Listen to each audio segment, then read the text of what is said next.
بسم اللہ الرحمن الرحیم. السلام علیکم ورحمۃ اللہ وبرکاتہ.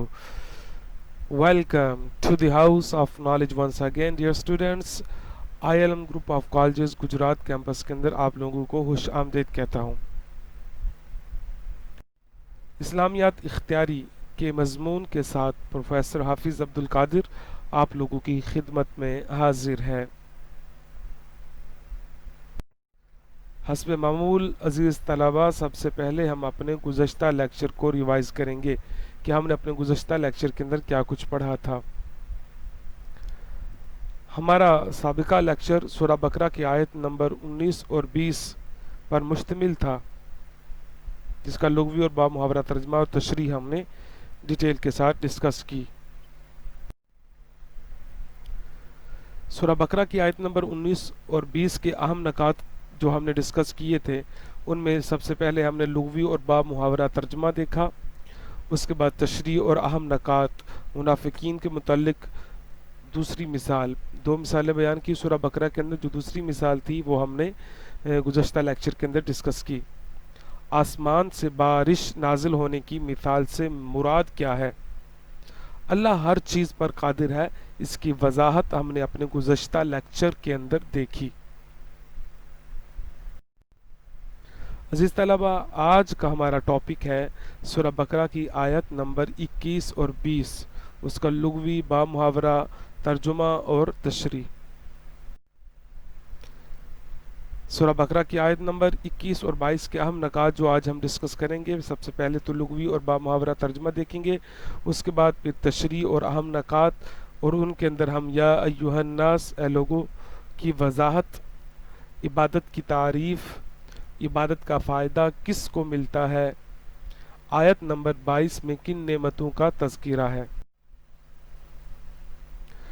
سب سے پہلے ہم آیت نمبر 21 اور 22 کا لغوی با محاورہ ترجمہ اور تلاوت سماعت کرتے ہیں. اعوذ باللہ من الشیطان الرجیم، بسم اللہ الرحمن الرحیم. يا أيها الناس اعبدوا ربكم الذي خلقكم والذين من قبلكم لعلكم تتقون. ترجمہ: اے لوگو، اپنے رب کی عبادت کرو جس نے تمہیں اور تم سے پہلے لوگوں کو پیدا کیا، یہ امید کرتے ہوئے عبادت کرو کہ تمہیں پرہیزگاری مل جائے. لفظی ترجمہ: یا ایھا الناس، اے لوگو، اعبدوا، عبادت کرو، ربکم، اپنے رب کی، الذی، جس نے، خلقکم، تم سب کو پیدا کیا، والذین، اور ان لوگوں کو، من سے، قبلکم، جو تم سے پہلے تھے، لعلکم، شاید کہ تم، تتقون، پرہیزگار بن جاؤ.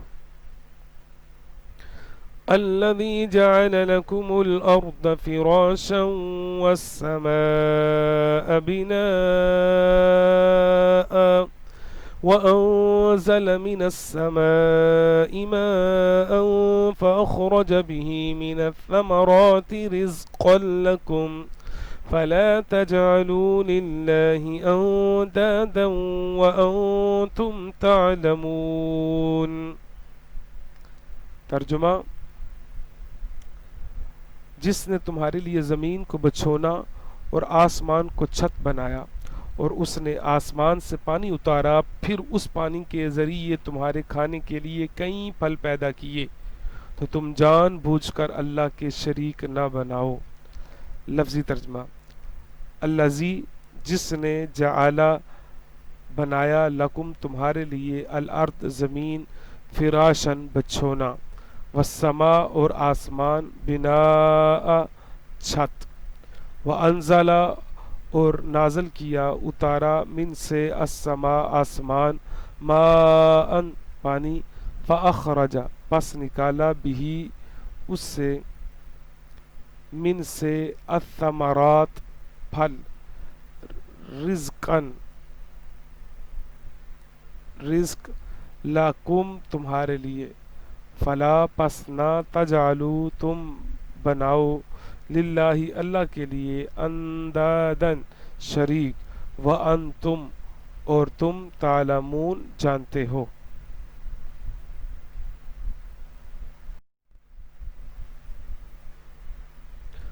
عزیز طلبہ آپ تشریح دیکھتے ہیں، یا ایھا الناس اعبدوا ربکم الذی خلقکم والذین من قبلکم کی تشریح کیا بنے گی؟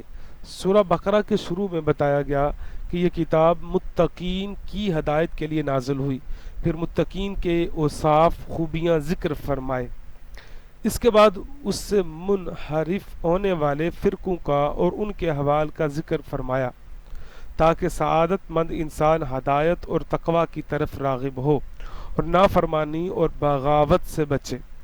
اب تقوی حاصل کرنے کا طریقہ بتایا جا رہا ہے، اور وہ طریقہ عبادت اور اطاعت الہی ہے۔ یا ایھا الناس کے ذریعے تمام انسانوں سے خطاب ہے، اور اس بات کا اشارہ ہے کہ انسانی شرافت اسی میں ہے کہ آدمی تقوی حاصل کرے اور اللہ تعالیٰ کا بندہ بنے۔ عبادت کی تعریف کیا ہے؟ عبادت اس انتہائی تعظیم کا نام ہے جو بندہ اپنی عبدیت یعنی بندہ ہونے اور معبود کی الوہیت یعنی معبود ہونے کے اعتقاد، عقیدہ اور اعتراف کے ساتھ بجا لائے۔ یہاں عبادت توحید اور اس کے علاوہ اپنی تمام قسموں کو شامل ہے۔ کافروں کو عبادت کا حکم اس معنی میں ہے کہ وہ سب سے بنیادی عبادت یعنی ایمان لائیں اور اس کے بعد دیگر اعمال بجا لائیں، لعلکم تتقون تاکہ تمہیں پرہیزگاری ملے۔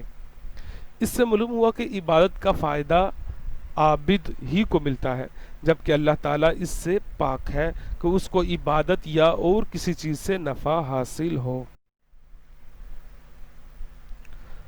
الذی جعل لکم الارض فراشا والسماء بناء، جس نے تمہارے لیے زمین کو بچھونا اور آسمان کو چھت بنایا۔ اس آیت اور اس سے اوپر والی آیت میں اللہ تعالیٰ نے اپنی ان نعمتوں کو بیان فرمایا ہے۔ نمبر ایک، مخلوق کو عدم سے وجود میں لانا، جب ان کا وجود ہی نہیں تھا تو ان کو وجود عطا فرمایا۔ آسمان اور زمین کو پیدا کرنا، نمبر دو۔ نمبر تین، آسمان اور زمین سے مخلوق کے رزق کا مہیا کرنا۔ نمبر چار، آسمان سے بارش اتارنا اور زمین سے نباتات اگانا۔ جب آدمی کی زندگی کا ایک ایک لمحہ اور ایک ایک پل اللہ تعالیٰ کی نعمتوں میں ڈوبا ہوا ہے تو اس مالک حقیقی کو چھوڑ کر کسی اور کا عبادت گزار بننا کس قدر ناشکری ہے۔ یوں ہی ایسے کریم خدا کی یاد سے غفلت بھی کتنی بڑی ناشکری ہے۔ ان آیات کے اندر اللہ پہلے فرماتے ہیں اس کی عبادت کرو، تعارف فرمایا کہ جس نے تمہارے لیے زمین کو فرش بنایا، آسمان کو چھت بنایا، زمین سے تمہارے لیے اناج نکالے تاکہ تم کھا سکو، رہ سکو، تمہارے رہنے کا پورا بندوبست اللہ رب العزت نے زمین کے اوپر فرمایا، تو اس رب کی عبادت کرنی چاہیے۔ عزیز طلبہ، یہ تھا آج کا لیکچر۔ آج کے لیکچر کو ہم تھوڑا سا ریوائز کر لیتے ہیں اور دیکھتے ہیں کہ آج کے لیکچر کے اندر ہم نے کون سے اہم نکات ڈسکس کیے ہیں۔ آج کا ہمارا ٹاپک تھا سورہ بقرہ کی آیت نمبر 21 اور 22 کا لغوی اور با محاورہ ترجمہ اور تشریح۔ سورہ بقرہ آیت نمبر 21 تا 22 کے اہم نکات ہم نے لغوی معنی دیکھے اور اس کے بعد اس کا با محاورہ ترجمہ دیکھا 21 اور 22 کا۔ سورہ بقرہ کی آیت نمبر 21 تا 22 کی تشریح اور اہم نکات، یا ایھا الناس اے لوگوں کی وضاحت دیکھی۔ اس کے بعد ہم نے عبادت کی تعریف کیا ہے یہ دیکھی۔ اس کے بعد ہم نے یہ دیکھا کہ عبادت کا فائدہ کس کو ملتا ہے؟ عابد کو ملتا ہے، اللہ تعالیٰ کو اس کا کوئی فائدہ نہیں، بندے کو فائدہ ہے۔ آیت نمبر 22 میں کن نعمتوں کا تذکرہ کیا؟ 4 نعمتوں کا اللہ رب العزت نے تذکرہ کیا، ان کو ہم نے ڈسکس کیا ہے آج کے اس لیکچر کے اندر۔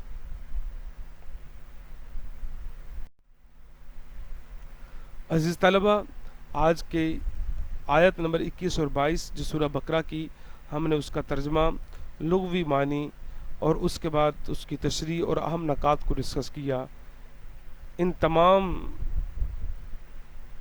آیات کے حوالے سے یا تشریح کے حوالے سے، اہم نکات کے حوالے سے اگر آپ کے ذہن کے اندر کسی قسم کا کوئی سوال ہو تو آپ بلا جھجک اس سوال کو پوچھ سکتے ہیں، انشاءاللہ عز و جل میں آپ کو اس کا جواب دوں گا۔